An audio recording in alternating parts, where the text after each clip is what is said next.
1977년 2월 14일 미국 콜로라도주의 911 센터로 자신의 아내가 사망한 것 같다는 남성의 전화가 걸려옵니다. 신고자의 이름은 데니스 야클리치로 구급대원에게 자신의 아내 바바라가 갑자기 쓰러져 심폐소생술을 했으나 숨이 멎었다 설명했습니다. 바바라의 사인은 간열로 인한 내부 출혈로 밝혀졌고 평소 아내를 괴롭히던 데니스를 사람들은 의심합니다. 2m에 달하는 키에 130kg의 거구인 데니스는 평소에도 폭력적인 모습을 자주 보였고 주위 사람들은 그를 멀리했습니다. 함부로 그에게 대응하지 못한 건 덩치도 한몫했지만 가장 중요한 건 그가 경찰이라는 점이었습니다.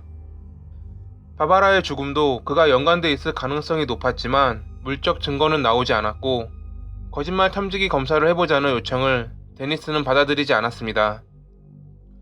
수사관들도 사건을 깊게 파고들지 않았고 그렇게 경찰들도 쉬쉬하는 분위기에서 바바라의 죽음은 병사로 처리됩니다.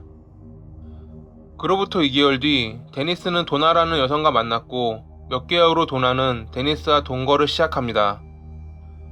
동거를 하기 전까지 데니스는 세상 누구보다 다정한 남자였고 그의 자식들 4명도 착한 아이들이었기에 도나는 안심하고 그가 동거를 시작했지만 한 달 후 데니스는 본색을 드러냅니다.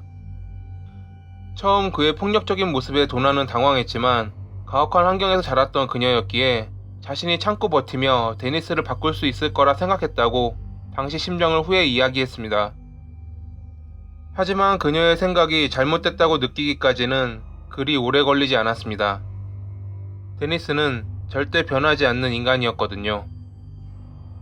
그는 심리적으로도 도나를 괴롭혔고 이를 견디지 못한 그녀는 그에게서 도망가기도 주위 사람들에게 도움을 요청하기도 했지만 소용없었습니다.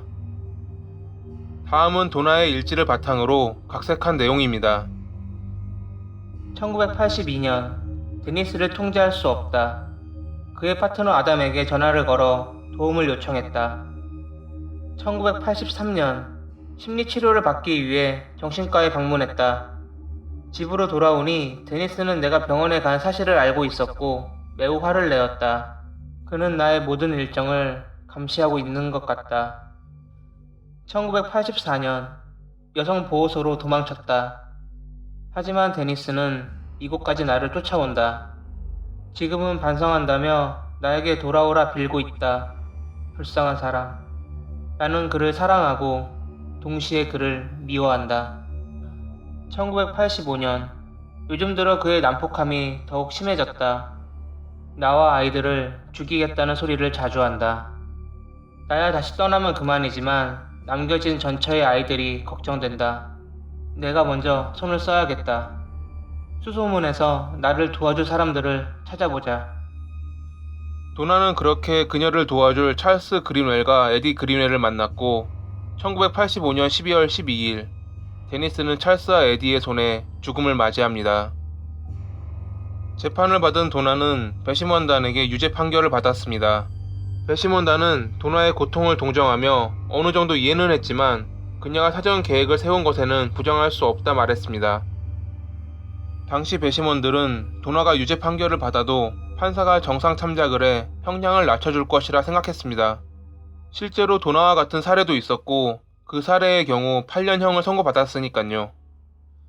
선고 청문회에서 도나의 관찰 감독관도 최소형을 추천했지만 판사는 그 권고를 무시하고 도나가 전체적 범죄 계획을 세워 한 사람의 목숨을 앗아간 것은 용서할 수 없는 일이라며 그녀에게 40년형을, 범행을 저지른 찰스와 에디에게는 각각 20년, 30년형을 선고합니다. 판결에 충격받은 배심원들이 후에 재심을 주재한 판사에게 자신의 반박을 나타내는 서한을 쓰는 해프닝도 일어났습니다. 하지만 판사는 개인의 동정심이 결정에 영향을 미쳐서는 안 된다고 언급하며 재심을 거부합니다. 2005년 10월 19년 만에 도나는 가석방됐고 데니스의 그림자로부터 해방될 수 있었습니다. 그녀의 이야기는 후에 영화로 제작돼 사람들에게 알려집니다.